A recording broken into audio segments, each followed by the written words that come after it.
Assalamualaikum warahmatullahi wabarakatuh. Halo siswa dan siswi kelas 3. Hari ini kita akan mempelajari SKI pelajaran ke-6 dan pelajaran ke-7. Baik, kita mulai pelajaran kita dengan membaca basmalah. Bismillahirrahmanirrahim. Pelajaran ke-6, masa dewasa Nabi Muhammad SAW. Tujuan pembelajaran ada 4. 1. Mengetahui kehidupan Nabi Muhammad SAW setelah dewasa. 2. Mengetahui kepribadian Nabi Muhammad SAW. 3. Nabi Muhammad SAW menikah. 4. Mengetahui peristiwa peletakan Hajar Aswad. Baik, kita mulai dengan tujuan pembelajaran kelas.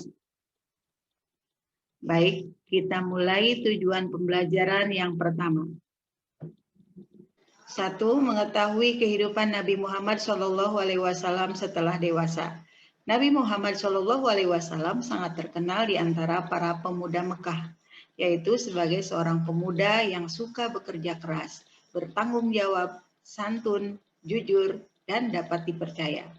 Nabi SAW tidak pernah ikut berkumpul dengan pemuda-pemuda Mekah untuk sesuatu yang tidak bermanfaat. Sejak kecil Allah Subhanahu wa Ta'ala selalu menjaga beliau dari perbuatan tercela. 2. Kepribadian Nabi Muhammad SAW.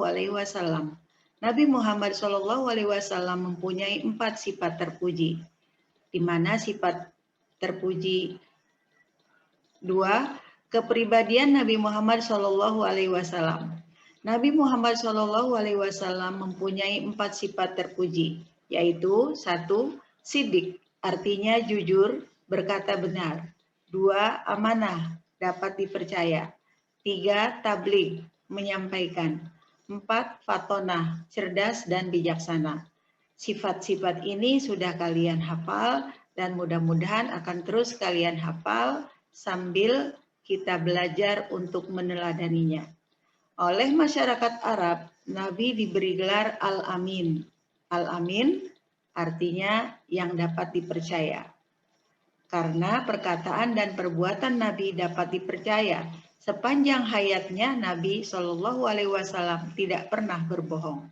3. Nabi Muhammad SAW menikah dengan Khadijah binti Huwailid. Menjelang usia 25 tahun, Nabi Muhammad SAW mendapat kepercayaan dari seorang pedagang wanita yang kaya raya untuk membawa barang dagangannya ke negeri Syam. Wanita itu bernama Khadijah binti Huwailid. Setelah melihat tanggung jawab Nabi SAW, kejujuran dan budi pekertinya, terlebih lagi setelah Maisarah, yaitu seorang pelayan Khadijah, menceritakan pengalamannya bersama Nabi SAW ketika beliau memimpin kafilah dagang ke negeri Syam, maka Khadijah tambah tertarik kepada Nabi SAW dan menyampaikan isi hatinya melalui perantara sahabat karibnya yang bernama Nafisah binti Muniyah. Setelah disepakati oleh kedua belah pihak, yaitu Abu Thalib dari pihak Nabi SAW dan Amir al-Asad dari pihak Khadijah binti Huwailid, maka dilangsungkanlah pernikahan Nabi Muhammad SAW dengan Khadijah binti Huwailid.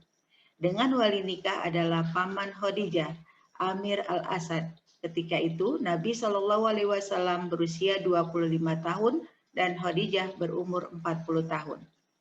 Selanjutnya, dari pernikahannya dengan Khadijah, Nabi Muhammad SAW dikaruniai 6 orang anak, terdiri dari 2 anak laki-laki dan 4 orang anak perempuan, yaitu Qasim, Zainab, Ruqayyah, Ummu Kulsum, Fatimah, dan Abdullah. 2 anak laki-laki beliau, yaitu Qasim dan Abdullah, meninggal ketika keduanya masih kanak-kanak. Kemudian Nabi SAW mengangkat Zaid bin Harisah sebagai anak. Zaid bin Harisah adalah seorang budak Khadijah yang sudah dimerdekakan. Demikianlah pernikahan Nabi Muhammad SAW dengan Khadijah. Yang keempat, peletakan Hajar Aswad. Saat usia Nabi 35 tahun, kaum Quraisy memperbaiki Ka'bah yang rusak akibat banjir yang melanda Makkah, sehingga merendam Ka'bah. Ka'bah yang sejak dibuat pada zaman Nabi Ibrahim dan Nabi Ismail alaihissalam hanyalah merupakan susunan batu-batu yang lebih tinggi dari badan manusia, bagian atasnya terbuka tanpa atap. Semua pemuka kabilah dari suku Quraisy bermusyawarah dan akhirnya bergotong royong merenovasi Ka'bah. Nabi Shallallahu Alaihi Wasallam pun ikut bergotong royong memperbaiki Ka'bah.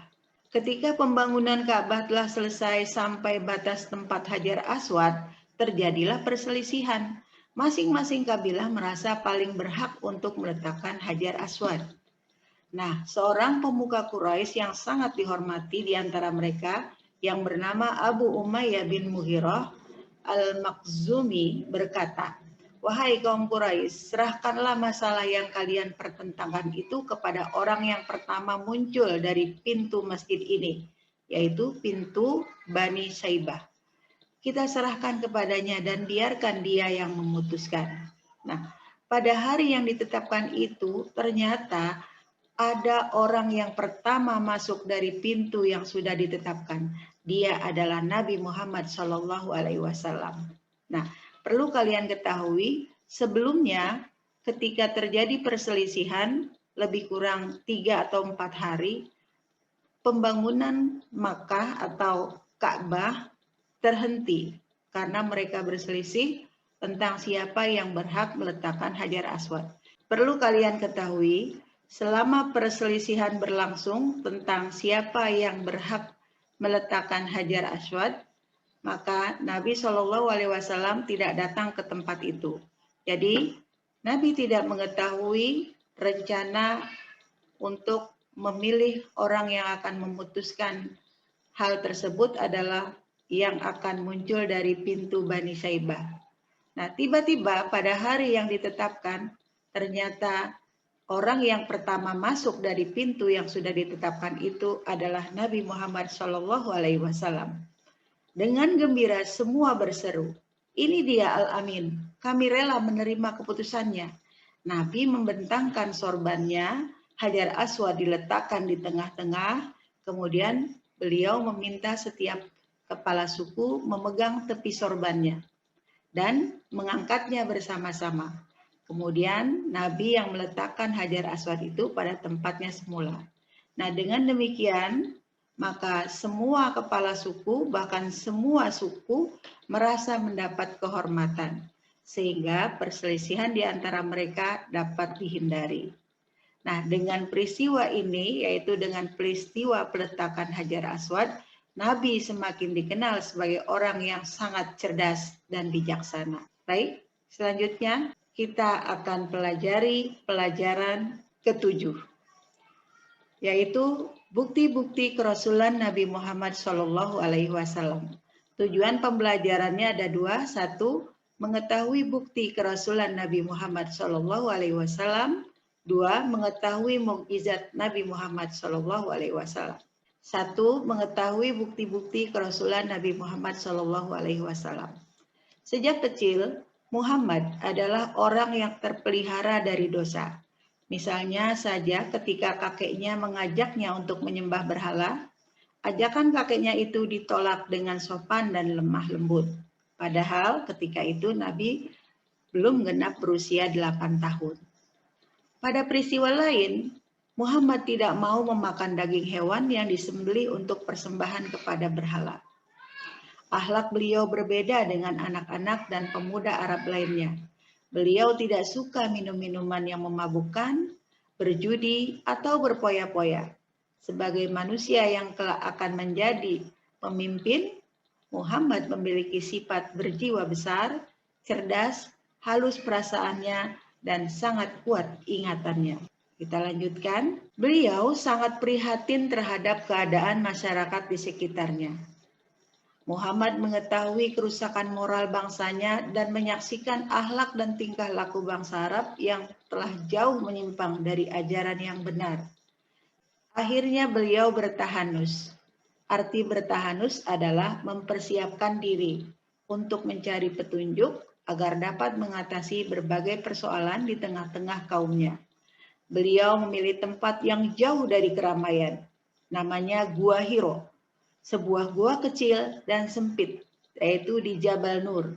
Di gua inilah beliau berkhalwat atau beruzlah, yaitu menyepi, bertafakur, memikirkan kaumnya, dengan harapan mendapat petunjuk dari Tuhan sebagai jalan keluar dalam mengatasi persoalan kaumnya tersebut.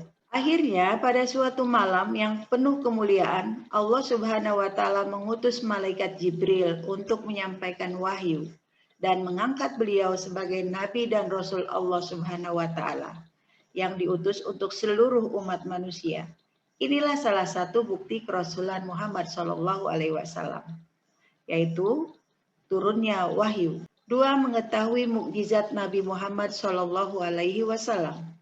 Anak-anakku, setiap nabi dan rasul diberi mukjizat sebagai bukti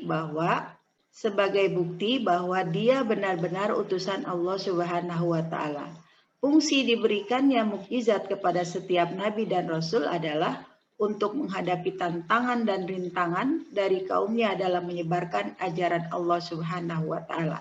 Mukjizat para nabi dan rasul tidak sama. Allah Subhanahu wa taala memberikannya sesuai dengan kebutuhan dan tantangan yang dihadapinya. Nah, untuk mukjizat Nabi Muhammad Shallallahu alaihi wasallam diantaranya adalah 1. Dapat membelah bulan. 2. Menghentikan perjalanan matahari. 3. Memunculkan kembali matahari yang terbenam. 4. Memperbanyak makanan yang jumlahnya sedikit hingga bisa dimakan oleh ribuan orang. Kalian bisa membaca kisahnya, yaitu tentang seorang anak perempuan yang ingin membawakan 2 genggam kurma untuk paman dan ayahnya. Kemudian Nabi menyuruhnya meletakkan 2 genggam kurma tersebut ke atas sorban beliau. Maka kemudian ditaburkannya 2 genggam kurma tersebut, kemudian dipanggilnya para sahabat, dan kurma yang 2 genggam itu bisa dimakan bahkan oleh ribuan orang dan sangat mengenyangkan. Dan banyak lagi kisah yang lain seperti kebutuhan air untuk minum. Dari jari-jari Nabi Muhammad juga bisa mengeluarkan air minum. Kemudian yang kelima adalah perjalanan Isra dan Mi'raj. Lanjut, yang keenam, Nabi dapat menyembuhkan berbagai penyakit dengan berdoa dan mengusap bagian yang sakit. Tentu saja semuanya ini dengan izin Allah Subhanahu wa taala. 7. Nabi dapat meramalkan dengan benar sesuatu yang akan terjadi karena pengetahuan Nabi diberikan oleh Allah Subhanahu wa taala. 8. Al-Qur'an merupakan mukjizat yang paling besar bagi Nabi Muhammad Shallallahu alaihi wasallam.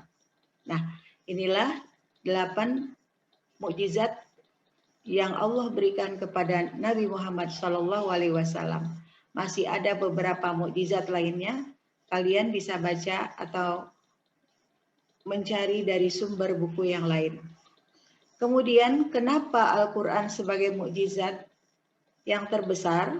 Karena Al-Qur'an memiliki beberapa keistimewaan. Keistimewaan Al-Qur'an adalah sebagai berikut. 1. Keindahan susunan bahasanya tidak ada yang bisa menandingi. 2. Isi kandungan Al-Quran adalah penyempurna kitab-kitab terdahulu. 3. Al-Quran sebagai petunjuk Al-Huda untuk kebahagiaan hidup dunia akhirat. 4. Al-Quran sebagai pengingat atau az-zikru dan pengobat as-syifa bagi kaum mukmin yang membacanya. 5. Bagi yang membaca atau yang mendengarkan orang membacanya akan mendapatkan pahala. 6. Al-Quran terpelihara keasliannya sampai akhir zaman. Ini terdapat pada Quran Surat Al-Hijr ayat 9. Demikianlah bukti-bukti kerasulan Nabi Muhammad dan beberapa keistimewaan Al-Quran. Semoga dengan mempelajari pelajaran hari ini, kita bisa meningkatkan kecintaan kita kepada Nabi Muhammad Shallallahu alaihi wasallam, dapat meningkatkan kecintaan kita kepada kitab suci Al-Quran, memperbanyak bacaannya, memperbagus bacaannya, dan kita dapat menghatamkannya serta kemudian dapat mengamalkannya. Semoga pelajaran hari ini bermanfaat. Kita akhiri pertemuan kita hari ini dengan membaca hamdalah. Alhamdulillahirabbil alamin. Wassalamualaikum warahmatullahi wabarakatuh.